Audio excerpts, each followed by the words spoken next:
Arrêtez de défiler, car ce que vous êtes sur le point d'entendre n'est pas simplement une histoire tirée des chroniques poussiéreuses du passé. C'est le récit d'un événement fondateur, un moment qui a profondément secoué l'échiquier politique et religieux de toute la péninsule arabique. C'est l'histoire d'une confrontation décisive où la survie même du message prophétique fut mise en jeu. Un moment où la mort elle-même fut délibérément placée devant le prophète, sallallahu alayhi wa sallam, par les mains d'une femme résolue. Elle était animée par la conviction que grâce à un seul repas soigneusement empoisonné, elle pourrait éteindre à jamais la flamme de l'islam et venger la chute de son peuple. Imaginez l'instant précis, capturé entre la fin d'un siège exténuant et le début d'un court répit. Les musulmans étaient au bord de l'épuisement, marqués par des jours de combats acharnés.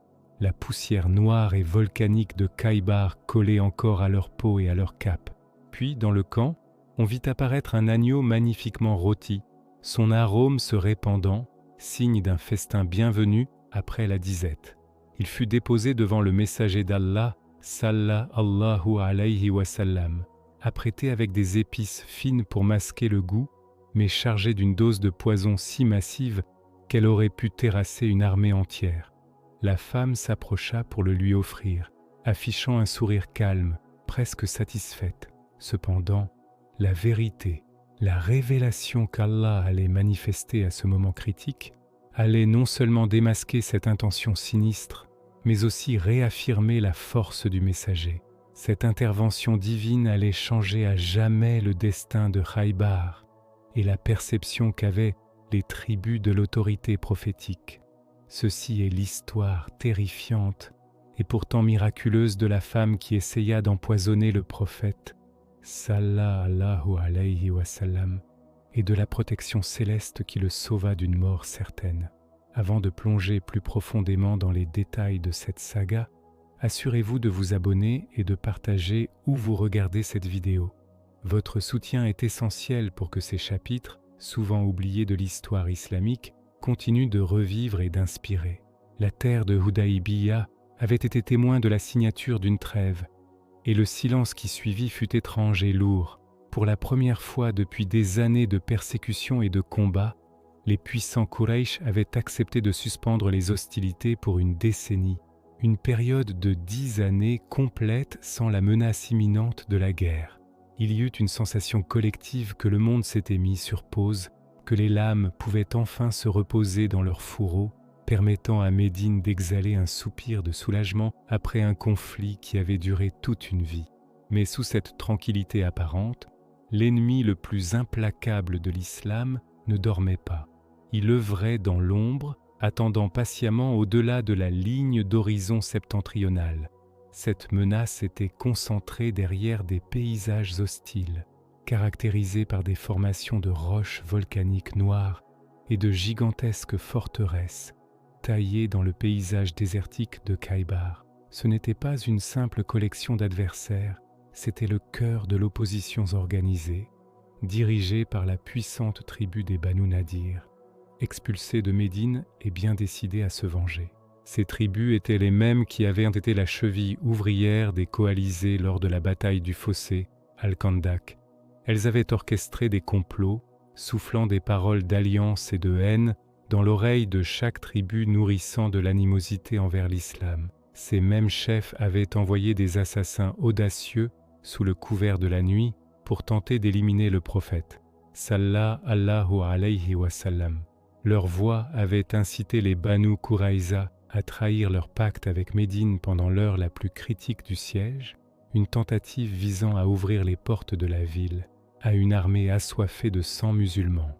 Et maintenant que les Quraysh étaient liés par le traité d'Hudaybiyah, le regard de l'opposition se tournait résolument vers Khaybar. C'était le refuge de ceux qui n'avaient jamais envisagé la paix et qui n'en désiraient aucune. Ils croyaient que le moment était idéal pour consolider leurs forces, accumuler des ressources et frapper le coup de grâce à Médine. Ils se voyaient déjà lancer leur ultime attaque coordonnée.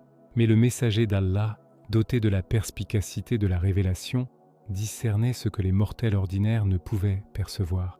Il voyait se former une menace bien plus existentielle que celle des Quraysh. Il percevait une tempête qui se préparait activement dans le silence post-trêve.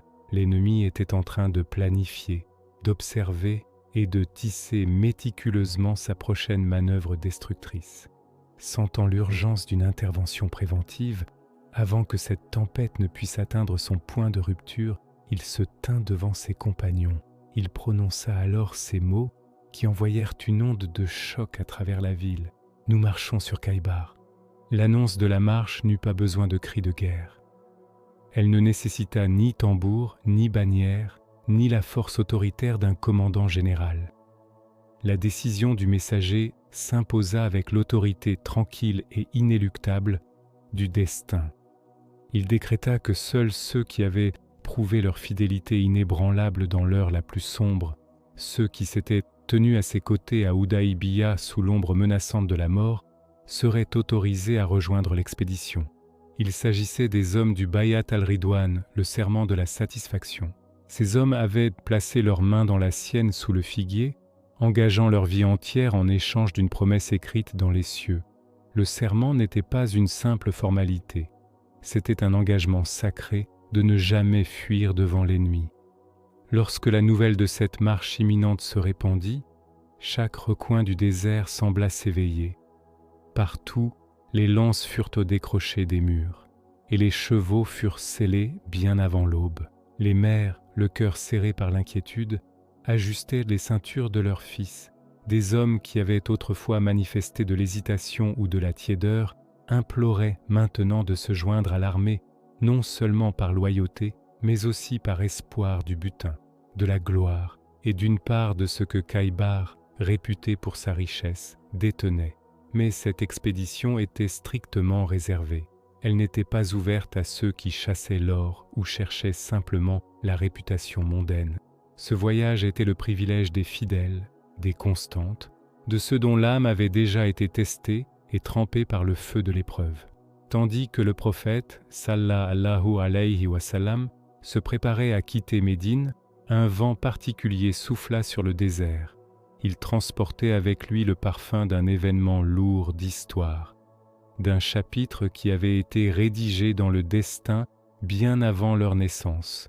Au loin, les montagnes noires de Khaybar se dressaient, anciennes et immuables.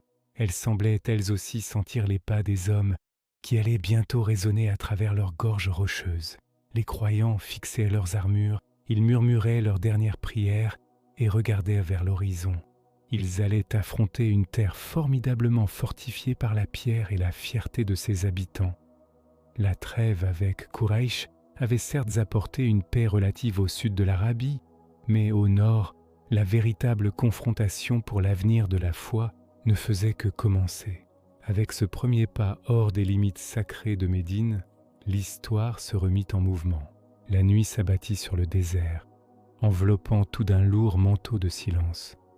Sous l'immensité du ciel étoilé, 1600 croyants avançaient avec une cohésion parfaite. Le seul son perceptible était le chuchotement de leurs pas sur le sable.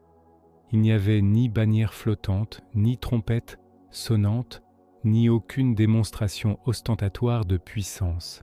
Il n'y avait que la foi, marchant résolument vers son prochain test. Chaque homme portait ses armes, mais surtout le souvenir indélébile du serment de l'arbre, le moment où ils avaient juré à Allah de ne jamais battre en retraite. Le vent caressait leur visage, portant un mélange de poussière et du parfum du destin.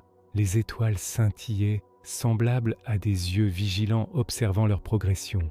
Le rythme cadencé des sabots et le cliquetis des armures se fondaient en une pulsation régulière. Le battement de cœur d'une armée qui se savait investie d'une mission qui la dépassait. À l'avant de cette procession, chevauchait le compagnon Amir ibn al-Aqwa, sa voix s'élevant dans l'air froid, vibrante d'une beauté émouvante. Il ne chantait pas des chants de guerre ou de gloire humaine, mais des vers de Rajaz, une poésie simple mais profonde, louant Allah, exprimant la confiance absolue en sa miséricorde et le désir ardent de sa récompense. C'était le genre de mots qui apaisait les âmes fatiguées et qui insufflait de la force dans le cœur des douteux. Certains des marcheurs laissaient des larmes couler le long de leurs barbes. D'autres murmuraient les paroles en silence, s'y agrippant mentalement comme à une ligne de vie dans l'obscurité.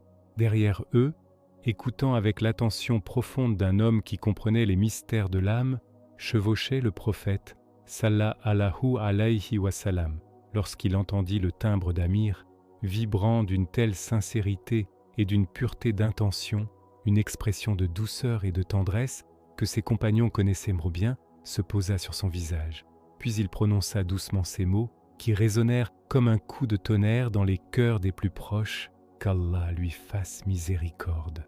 Cette invocation, ce doua, est la plus belle des bénédictions, mais en temps de guerre, elle portait un poids prophétique et singulier, car chaque fois que le prophète, sallallahu alayhi wa sallam, offrait une telle prière avant un combat, le destin personnel du compagnon s'orientait généralement dans une seule direction sublime, le martyre. Les compagnons se lancèrent des regards, un mélange de jalousie pieuse et de profonde affection pour Amir, sans dire un mot.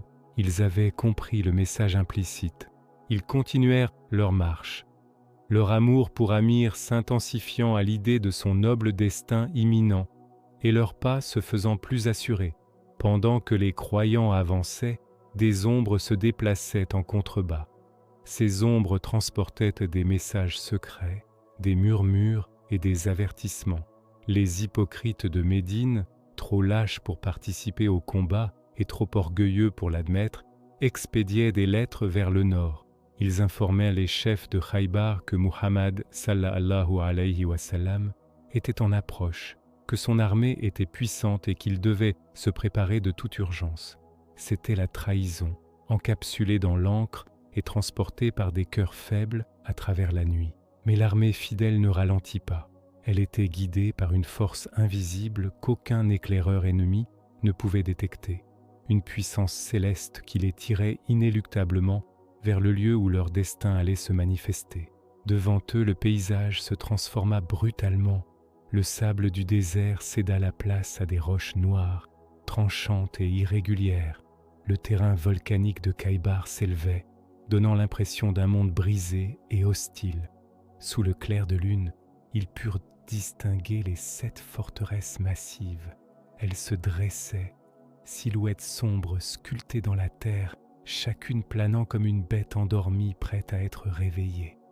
Ces murs, réputés pour être assez épais pour absorber les assauts, protégèrent des portes renforcées de fer. Des tours en forme de cerf s'élevaient vers le ciel. Certains hommes ne purent réprimer un frisson devant cette vision intimidante. D'autres sentirent leur cœur s'embraser d'un désir ardent de victoire. Ce n'était pas un simple champ de bataille, c'était l'épreuve suprême de leur courage, de leur loyauté et de l'essence même de leur foi. Et pourtant, tandis que la nuit s'épaississait et que les forteresses se tenaient en faction, rien dans Khaybar n'était plus en alerte que les cœurs vibrants des croyants qui marchaient vers elles. Le contraste entre l'armée affamée et la richesse des forteresses était frappant.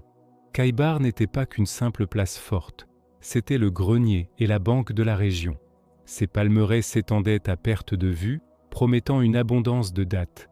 Ces chambres fortes, cachées sous les remparts, regorgeaient d'or, d'argent et de biens accumulés au fil des générations par le commerce et l'usure. Pour les musulmans, la conquête de Khaybar était une nécessité existentielle, la clé pour garantir l'autonomie financière de leur communauté et le soulagement de la faim qui sévissait à Médine. L'objectif de cette expédition était clair: mettre fin à la source financière et militaire qui alimentait continuellement l'hostilité contre l'islam. Ces forteresses n'étaient pas seulement des murs de pierre, elles représentaient le centre d'un pouvoir financier qui avait juré d'anéantir la nouvelle foi. La victoire à Khaybar ne serait pas seulement un triomphe militaire, mais une transformation économique, permettant à la communauté de se libérer de la dépendance et de la menace constante d'assauts coordonnés. La détermination des compagnons puisait sa force dans cette double réalité. Ils se battaient pour leur survie physique face à la faim, mais aussi pour la survie de leur message face à l'ennemi. Ils savaient qu'ils n'affrontaient pas de simples guerriers, mais une élite financière qui utilisait son immense fortune pour acheter des alliances et organiser des trahisons comme celle des hypocrites de Médine. Chaque pas vers le sommet d'un mur était un pas vers la sécurité de l'islam tout entier. L'aube se leva lentement sur Khaybar, brossant timidement les palmiers et les reliefs dentelés de la roche noire. Les agriculteurs sortirent de leur demeure, s'attendant à une matinée banale, faite de labeur dans les champs et du doux murmure de la vie à l'intérieur d'une cité fortifiée. Mais ce matin-là fut rompu. Ils se figèrent net, le souffle coupé, car à l'horizon, quelque chose d'immense bougeait. Une force immense se manifestait. Un nuage de poussière s'élevait du sol désertique, scintillant dans la lumière naissante du soleil. À mesure qu'il se rapprochait, des éclairs de métal clignotaient à travers la brume. Des boucliers, des épées, des casques captaient la lumière. Puis vint le son, un son qui ne semblait pas émaner de la terre, mais descendre directement du ciel. Allahu Akbar, Allahu Akbar. Le cri déferla sur le paysage, roulant comme le tonnerre, réverbérant contre les murs de pierre des forteresses. Une vague de panique déchira Khaybar. Les agriculteurs se précipitèrent vers les portes de la ville, hurlant à plein gosier « Muhammad est arrivé, Muhammad est l'armée !» Ces mots se propagèrent comme une traînée de poudre de forteresse en forteresse. Les portes claquèrent, les femmes tiraient précipitamment leurs enfants à l'abri. Les guerriers attrapèrent des arcs, des boucliers, tout ce qui pouvait servir. Le calme de l'aube se désintégra dans le chaos alors que les habitants de Khaybar réalisaient l'impensable. Les musulmans étaient arrivés avant qu'ils n'aient pu organiser une véritable défense. La porte de la première forteresse, Naïm, s'ouvrit avec un grincement sonore. Les défenseurs se déversèrent dehors, tentant désespérément d'établir une ligne défensive avant que les croyants ne les submergent. Puis, de l'ombre gigantesque des remparts, une figure unique s'avança. Il était massif, entièrement vêtu d'une armure, et sa seule présence semblait faire vibrer l'air. C'était Marhab, un guerrier dont le nom portait le poids d'une montagne. Il était l'incarnation de la guerre. Il éleva la voix, s'assurant que chaque âme, qu'elle soit musulmane ou juive, puisse entendre sa déclaration. « Khaybar sait que je suis Marhab, armé et prêt. » C'était un défi, un rugissement de défiance, une proclamation qu'il se tenait seul entre son peuple et la destruction totale. En réponse, Amir ibn al-Aqwa, le poète, s'avança des rangs musulmans, son cœur stable et sa résolution inébranlable. Il répondit aux versets de Marhab par sa propre réplique poétique. Il s'engagea dans le combat avec la rapidité et le courage d'un lion. Cependant, le combat fut bref et cruel. Amir tomba, atteignant le martyre que le prophète, sallallahu alayhi wa sallam, lui avait prédit.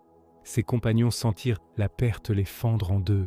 Pourtant, ils ne fléchirent pas, car ils savaient que la bataille ne faisait que commencer. La mort d'Amir, bien que douloureuse, fut la première étincelle d'une détermination nouvelle.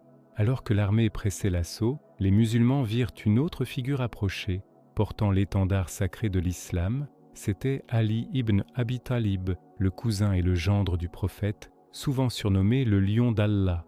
Ses yeux, récemment douloureux par une maladie, brillaient d'une clarté éclatante après que le prophète, sallallahu alayhi wa sallam, les eut guéris d'un toucher béni.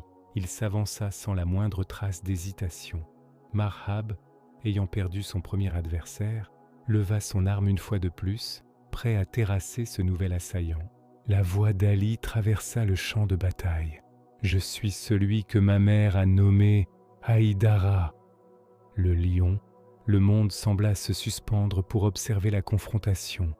Deux guerriers face à face, l'un célèbre pour sa puissance physique colossale, l'autre pour son courage indomptable et sa foi inébranlable.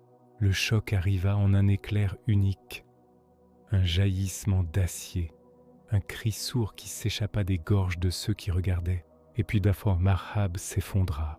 Le géant, le bouclier humain de Khaybar, s'écroula sous le coup décisif d'Ali ibn Abi Talib. Un rugissement assourdissant s'éleva de l'armée musulmane. Allahu Akbar. Les murs tremblèrent. Une panique incontrôlable se propagea à travers les forteresses. Les portes claquèrent, les gardes s'enfuirent, et les cœurs des défenseurs sombrèrent. La chute de Marab ne fut pas seulement une défaite physique, c'était la fracture morale de l'esprit de Kaybar. La dureté de l'épreuve s'abattit sur le camp musulman comme une seconde nuit épaisse. Bien qu'ils aient marché sur de longues distances et combattu férocement, Kaybar ne cédait pas facilement. Ses forteresses étaient incroyablement épaisses, ses portes incroyablement renforcées. Les défenseurs, positionnés en hauteur, tiraient des volées de flèches que les musulmans pouvaient à peine atteindre. Les journées s'étiraient interminablement sous un soleil implacable. La vérité amère était que les réserves de nourriture diminuaient dangereusement. Ils prenaient des rations minimes, dormaient peu. Leur corps était couvert d'ecchymoses, leurs armures cabossées et leurs lèvres craquelées par la soif. Et pourtant, ils persistaient. Des pierres étaient lancées depuis les murs, des flèches sifflaient dans l'air, et les échos de la bataille résonnaient sur le terrain rocheux. Chaque petite avancée semblait être suivie d'un revers majeur. Chaque tentative d'escalader les forteresses donnait l'impression de gravir une montagne de fer inébranlable. Cependant, les croyants continuaient leur pression, soutenus non par la force physique, mais par leur confiance inébranlable en Allah et leur dévotion sans borne pour le prophète, sallallahu alayhi wa sallam. Un soir, alors que la fatigue enveloppait le camp comme un linceul pesant, le prophète, sallallahu alayhi wa sallam, effectua une ronde d'inspection. Il remarqua quelque chose d'inhabituel. Bien plus de feux de cuisson que d'ordinaire brûlaient. Des flammes léchaient les marmites et une odeur de viande abondante flottait dans l'air. Au milieu de la famine et du siège, quelque chose était cuisiné en masse. « Qu'est-ce que cela ?» demanda-t-il. Les compagnons baissèrent les yeux, gênés. « Les gens cuisinent de la viande d'âne », répondirent-ils d'une voix faible. Dans d'autres circonstances extrêmes, une telle fin aurait pu justifier une dérogation, mais c'était une épreuve morale, touchant à la discipline, à l'obéissance et à la pureté de leur foi. Le prophète, sallallahu alayhi wa sallam, donna un ordre ferme et sans appel. Les feux devaient être éteints immédiatement. Chaque marmite fut renversée, son contenu déversé et s'évaporant sur le sol. Des hommes qui n'avaient pas mangé de viande satisfaisante depuis des jours regardaient leur repas grésiller et disparaître dans la terre. Ce fut un test suprême de leur obéissance, de leur patience et de leur véritable identité en tant que croyants.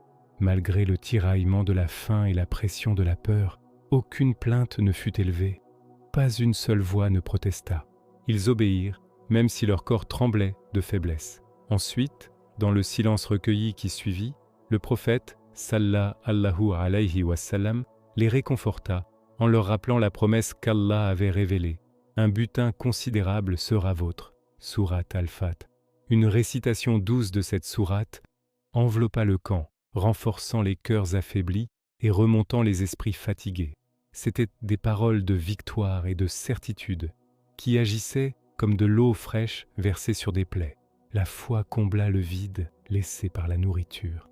Et juste au moment où l'effort semblait insoutenable, où les murs de Kaybar paraissaient impossibles à percer, le destin bascula. Un grondement profond secoua la terre. Des cris montèrent des premières lignes. Un nuage de poussière s'éleva, une percée majeure. Une partie du mur de la forteresse se fissura bruyamment, puis s'effondra. Les pierres dégringolèrent dans un rugissement qui couvrit le bruit des armes. Un choc traversa les rangs des défenseurs. Les musulmans chargèrent avec une vigueur nouvelle, leur cœur s'enflammant à la vue de la promesse d'Allah se réalisant sous leurs yeux. La forteresse se déchira, pas totalement mais suffisamment pour que l'issue devienne claire. Assez pour savoir que la fin était imminente, assez pour comprendre que leur patience avait été récompensée, assez pour réaliser que la victoire, si longtemps et si durement acquise, atteignait enfin son tournant. Dans le calme qui s'installa après les dernières escarmouches, alors que la poussière des bastions brisés retombait, les captifs de Kaybar furent rassemblés. Leurs visages étaient tirés par la peur, la perte et l'épuisement. Parmi eux se tenait une femme dont toute la vie avait été bouleversée en un seul jour. Safiya bint Huyay, fille du chef des Banu Nadir, était une femme de haute noblesse, se retrouvant désormais au milieu des ruines de son peuple, sans plus rien à quoi se raccrocher. Elle avait perdu son père, elle avait perdu son mari, elle avait perdu la sécurité de son clan, les murs familiers de son existence, le nom de famille qui lui servait de bouclier. Pourtant, même dans son chagrin, elle dégageait une dignité tranquille, une force intérieure qui ne vacillait pas, même lorsque le destin la tirait dans une direction entièrement inconnue. Lorsque les compagnons la virent, ils reconnurent immédiatement son lignage et son statut social élevé. La nouvelle parvint au prophète, sallallahu alayhi wa sallam. Cette femme est d'une telle noblesse, elle ne convient à personne d'autre qu'à vous. Ce n'était pas seulement en raison de sa beauté, bien qu'elle fût célèbre pour cela, ce n'était pas uniquement pour son statut, bien qu'elle vienne de la lignée de chefs, c'était parce que son histoire, sa vie brisée, sa profonde solitude nécessitait quelqu'un qui la traiterait non pas comme un simple butin de guerre, mais comme un être humain méritant la compassion et l'honneur suprême. Le prophète, sallallahu alayhi wa sallam, demanda qu'elle soit amenée auprès de lui. Il ne la convoqua pas avec autorité, il ne l'interrogea pas avec sévérité. Il lui parla avec une grande douceur et le calme de quelqu'un qui comprenait l'ampleur de la perte mieux que quiconque. Il l'invita à s'asseoir. Il l'interrogea sur son passé, sur sa douleur, sur sa famille. Il n'y avait aucune intimidation dans sa voix, aucune supériorité, seulement une profonde empathie enveloppée de gentillesse prophétique. Puis, il lui offrit une chose qu'aucun autre vainqueur ne lui aurait donnée. Il lui donna la liberté de choisir. Il ne lui attacha pas les poignets.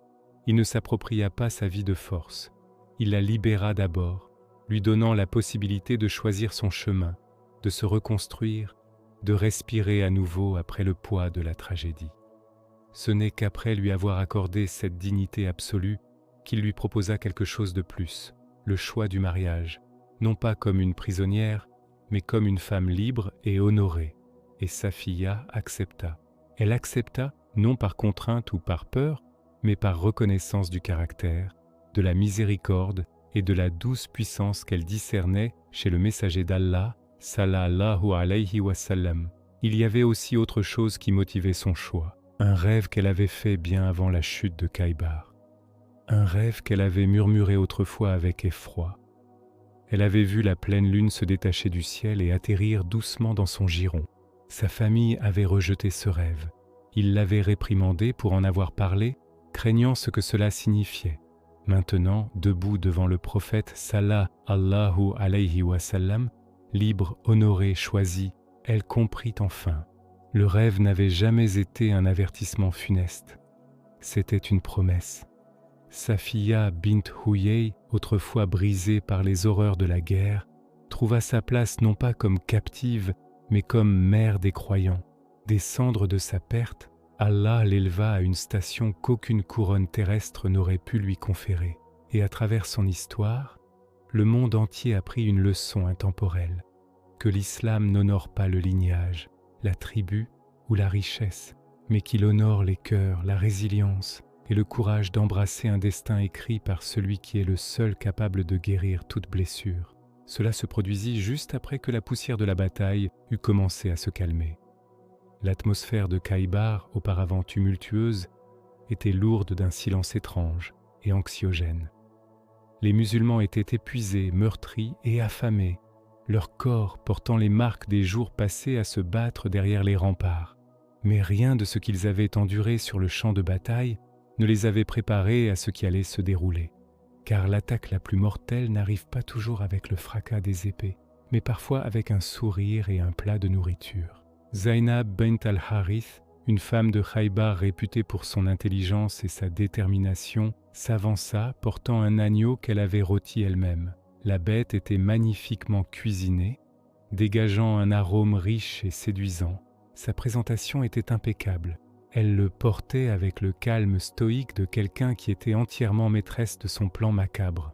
Son visage ne trahissait aucune émotion. Ses pas étaient assurés. Elle s'approcha des musulmans et posa une seule question, sa voix régulière, presque douce. « Où est Muhammad ?» Quelqu'un le lui désigna. Le messager d'Allah, sallallahu alayhi wa sallam, était assis parmi ses compagnons, sa présence formant un centre de sérénité au milieu des conséquences du chaos. Zainab avait méticuleusement planifié son coup. Elle avait cherché à savoir quelle partie de l'agneau il préférait. Lorsqu'on lui répondit que c'était l'épaule, elle s'assura que cette partie recevrait la plus forte concentration de poison.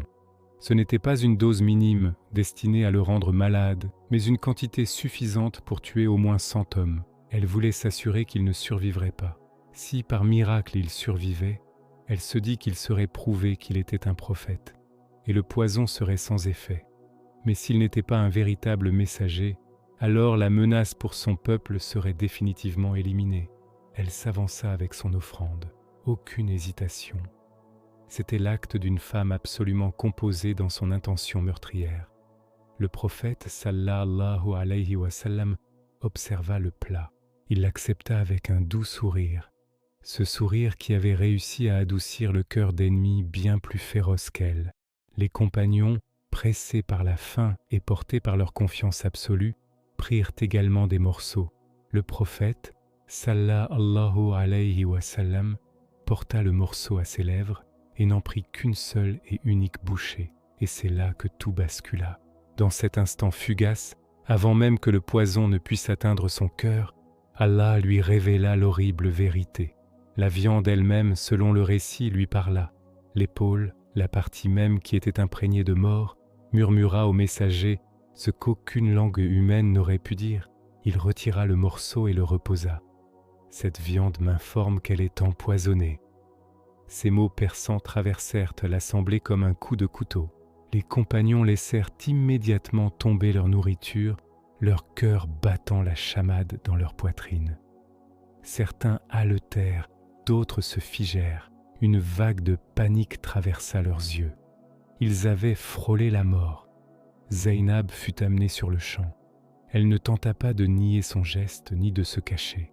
Elle soutint le regard du prophète et confessa avec une honnêteté terrifiante « Je voulais vous tuer. Si vous n'étiez pas un prophète, vous mourriez. Si vous étiez un prophète, le poison ne vous ferait aucun mal. » Le geste de la main qui avait porté la nourriture à ses lèvres, l'instant où le prophète, sallallahu alayhi wa sallam, avait retiré le morceau, fut gravé dans la mémoire de tous les témoins. En cet instant, la nature de sa prophétie fut confirmée d'une manière terrifiante. C'était un signe palpable, directement confronté à l'intention de tuer.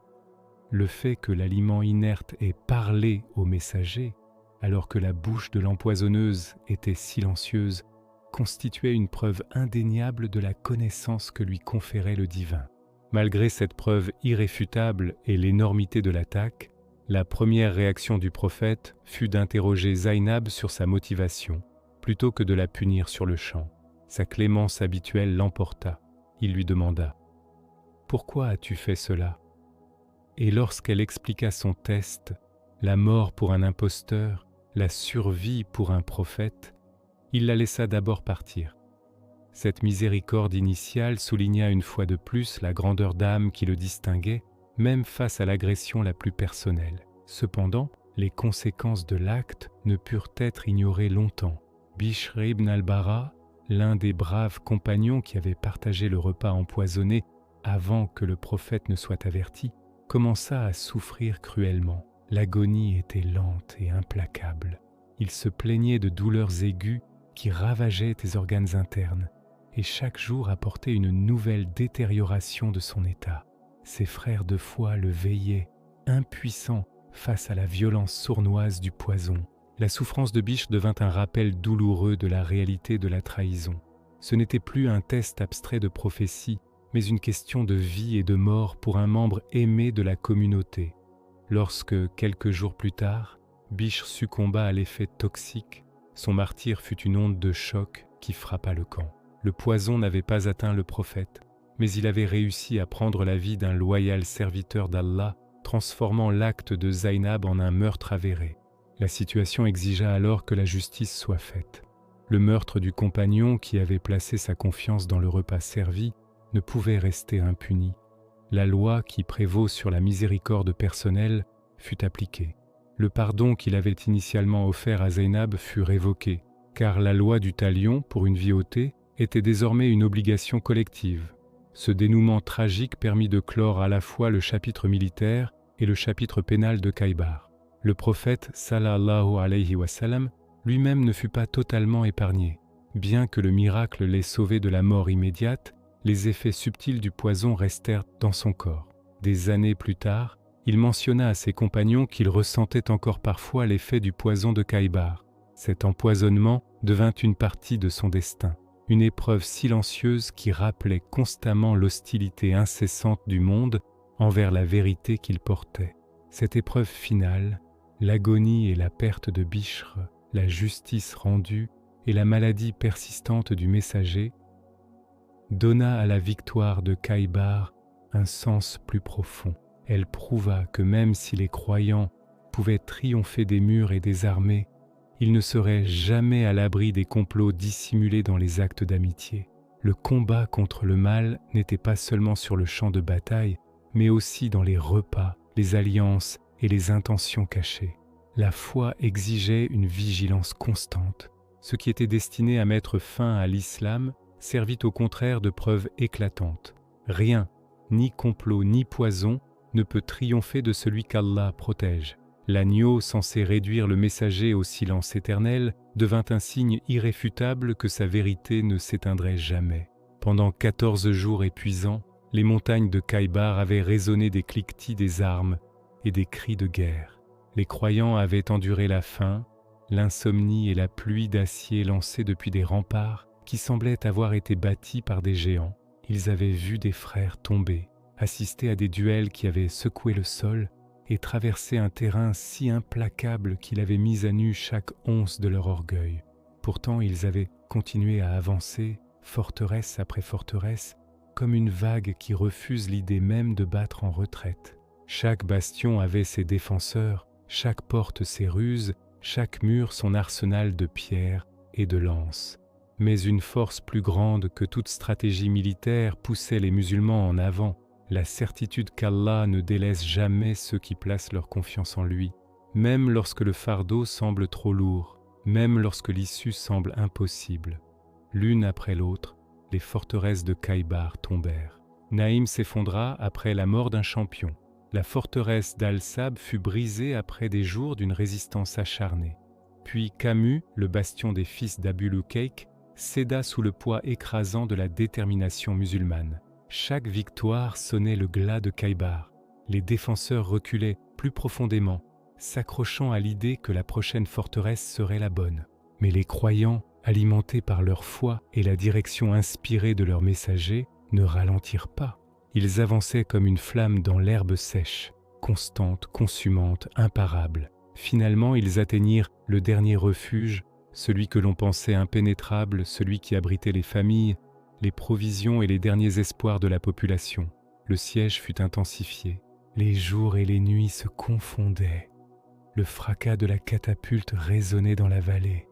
Les murs tremblaient. Les défenseurs se battaient avec l'énergie du désespoir, sachant que la chute de ce dernier bastion signifierait la fin. Puis, un matin où l'air était chargé d'un silence annonciateur d'un événement monumental, les portes se fissurèrent. Un grondement traversa la terre. Les pierres se détachèrent. Avec un ultime effort collectif, la dernière barrière de Khaybar s'effondra. La ville capitula. Le silence qui suivit ne fut pas celui de la défaite, mais celui d'une page d'histoire réécrite. Il fut le sentiment d'une promesse se réalisant exactement comme Allah l'avait révélé avant même qu'il n'arrive, et il vous a accordé un butin considérable. Surat Al-Fat. Les croyants se tenaient sous le ciel désormais ouvert, leur cœur tremblant de gratitude. Leurs épreuves n'étaient pas oubliées, mais transformées. La faim devint une abondance soudaine, l'épuisement se mua en un immense soulagement, la peur se transforma en une confiance inébranlable. Les terres furent distribuées avec équité et justice. Ceux qui avaient marché avec sincérité reçurent la part que le décret d'Allah leur avait réservée. Loin de là, les hypocrites de Médine rongeaient leurs freins. Ils avaient refusé de se joindre à l'expédition, s'attendant à ce que Khaybar devienne le tombeau des musulmans. Au lieu de cela, elle devint l'une de leurs victoires les plus retentissantes. Et à travers l'Arabie, les tribus observèrent, émerveillées. Elles comprirent que l'islam n'était plus un petit groupe de croyants protégés uniquement par l'espoir. C'était une puissance montante, guidée par la révélation, menée par un prophète dont chaque action remodelait le monde. Une foi protégée non par la hauteur des murs ou par le nombre d'hommes, mais par Allah lui-même. Ainsi se referme l'histoire de Khaybar sur une vérité qui traversera les siècles. Aucun complot ne peut briser la volonté d'Allah. Aucun poison ne peut faire taire un message envoyé du ciel. Aucune épée ne peut éteindre une lumière que Dieu a ordonné de briller. Khaybar est tombé, mais l'islam s'est élevé plus fort, plus éclatant, destiné à s'étendre au-delà de tous les horizons. Ce récit de Khaybar est la preuve que même face au poison et à la trahison la plus calculée, la lumière du message ne peut être éteinte. Si vous avez été touché par cette histoire de miracle et de justice, et si vous souhaitez explorer davantage les chapitres où la foi défie l'impossible, abonnez-vous. Partagez cette vidéo pour honorer la mémoire des compagnons. Votre engagement était notre plus grande force pour continuer à illuminer les pages de l'histoire islamique.